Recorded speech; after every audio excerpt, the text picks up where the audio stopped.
ఎక్కువ హంగామా లేకుండా సింపుల్గా బీన్స్ ఆలూ ఫ్రైని ఎలా చేద్దామో చూద్దాము. ముందుగా ఒక బాండీ పెట్టుకొని దాంట్లో ఆయిల్ వేసి ఆయిల్ వేడైన తర్వాత తెల్లగడ్డలు బాగా దంచుకొని వేసుకోవాలి.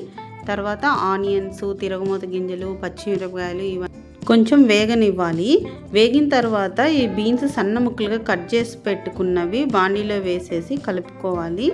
ఇలా కలుపుకున్న తర్వాత కొంచెం పసుపు, ఉప్పు అవి వేసేసి మూత పెట్టేసుకోవాలి.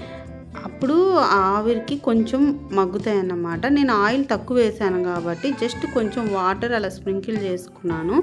ఆయిల్ ఎక్కువ వేసుకుంటే ఆ వాటర్ కూడా అవసరం లేదు.